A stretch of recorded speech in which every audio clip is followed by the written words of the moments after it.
everyone. Today we're talking about WheeshtE, Creative Making in Uncertain Times by Kate Davies. I'm here with Linda Jennings from Color Storm Yarns, and we're going to talk about our next chapter called Messing Up. Chapter 4, Messing Up. As I was reading through this chapter, I was surprised at the definition of mess up. Like, I wrote the definition at the top: try something new, being willing to fail. But somehow, as I was reading this chapter, it took me a while, I guess, to absorb the concept. Yes, it's about trying something a new way and not being afraid to fail. Which is not exactly what I thought I was going to be reading about. So it was kind of surprising. Yeah. I'm not making a lot of sense today. I'm sorry. No, I'm thinking, like, I'm rolling that around in my brain, because to me, mess up means to get an unexpected result. And for me, like, the idea of perfection and doing it the right way are tied to this mess up concept. And somewhere in there is the learning process and the learning curve. And so I've worked a lot with my personal invisible rules around making a mistake. And I've had to really work on that in a deliberate way. And I'm thinking about how Kate Davies, the author, talks about Ella Fitzgerald's improvisation and how that is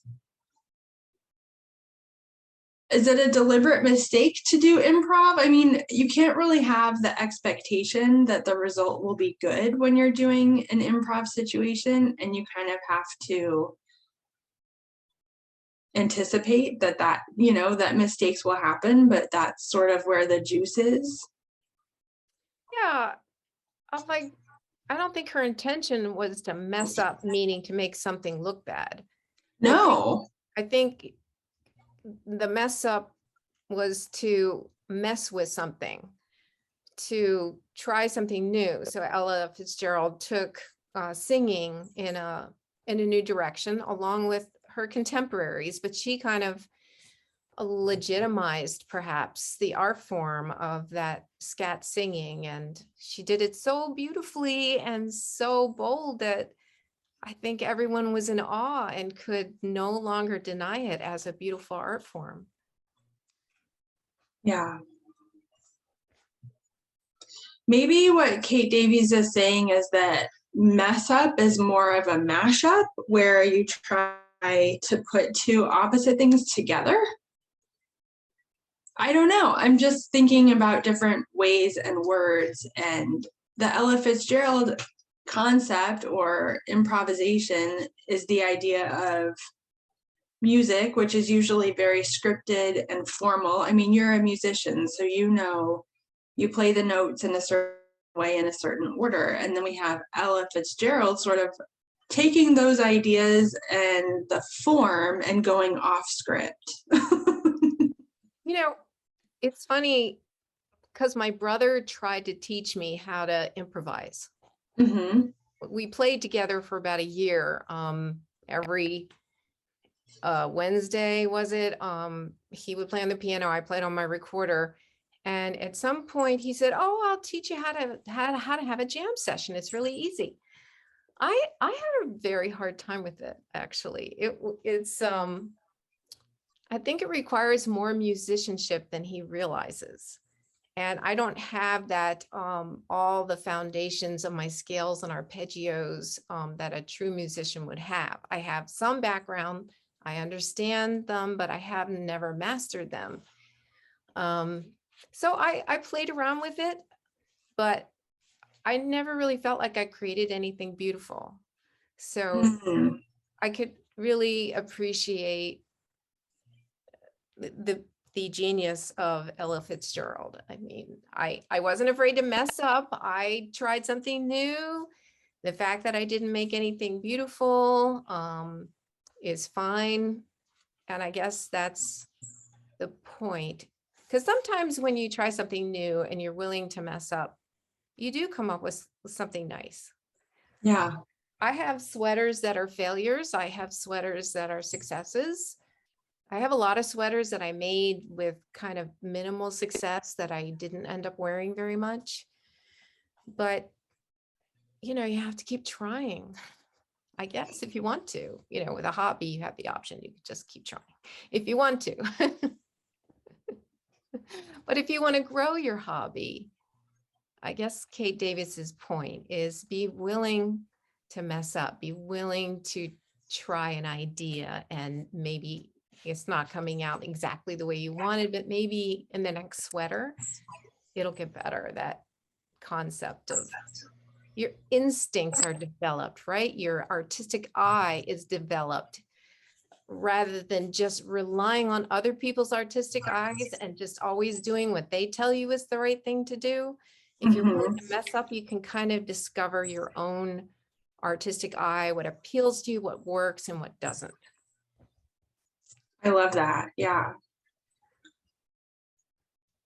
I just saw a conversation online about the written knitting pattern and how some designers are very meticulous and articulate and give you every single step and answer. And there's a lot of conversation around size inclusion, like how many sizes are available per pattern.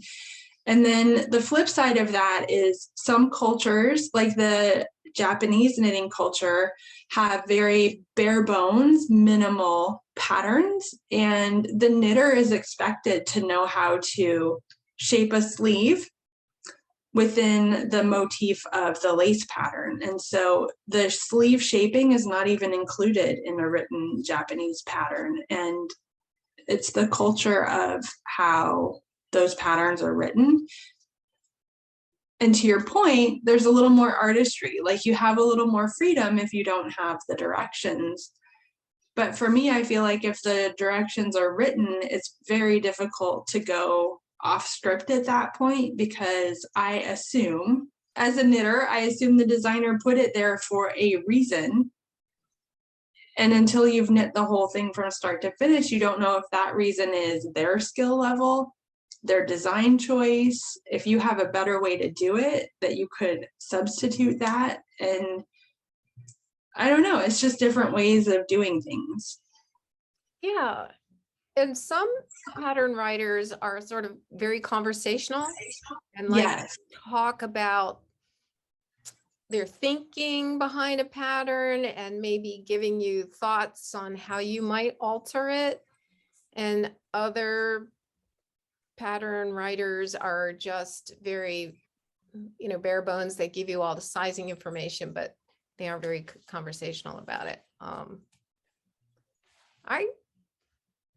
I don't really have a preference too much, although if someone is going to be conversational, I don't want them to be too wordy, because then it's just a lot of words to get through to figure out what you're supposed to do. But a little bit of conversation about a color choice or a placement of where to start a pattern for your particular size, where to start, like you said, a sleeve shaping. I think that can be very helpful. Like I have a pattern that's very, very popular, but I need to make a change on it. I've test knit this thing half a dozen times, and every time I do, I realize it's kind of hard to figure out when to change the color. It's a scarf that's made with 5 or 6 colors, depending on whether you get a 5 set or a 6 set gradient set. Mm-hmm. And I need to be a little bit more conversational there about how to figure out that you're going to run out of yarn soon. So you have to begin the 3-2-2-3 transition to the new color. So I need to get a little better at that. I'm going to keep growing as a pattern writer, I promise. It's extremes. And I think back to, some knitters come in to get help from me, and they have an index card that is a sock pattern.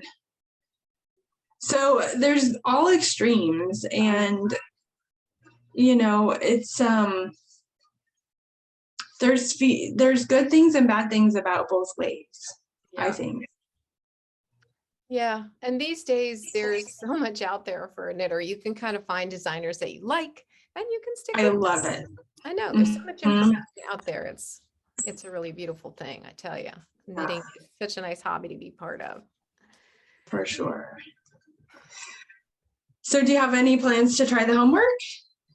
Yeah, I think, I would love to do her striping homework, but I think I probably ought to try something that I'm not comfortable with, just to challenge myself a bit. Interesting. And she's got a camera project where you choose a familiar object and think about how you might visually improvise around the theme of that object.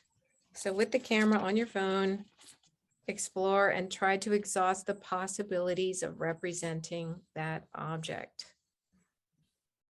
So, I mean, what's not to like? I can do the whole thing in an hour. It doesn't take a long time. And give myself a little mental exercise.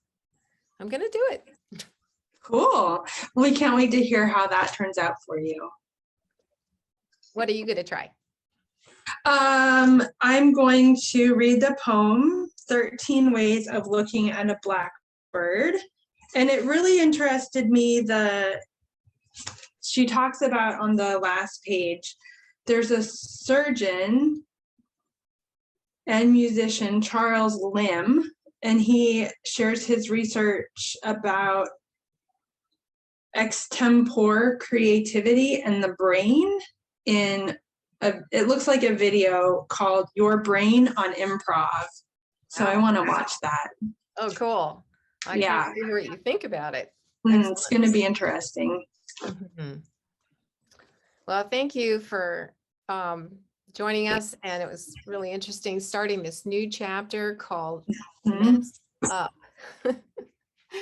So keep growing your creativity and see the fun things that happen. Thank you. Bye-bye.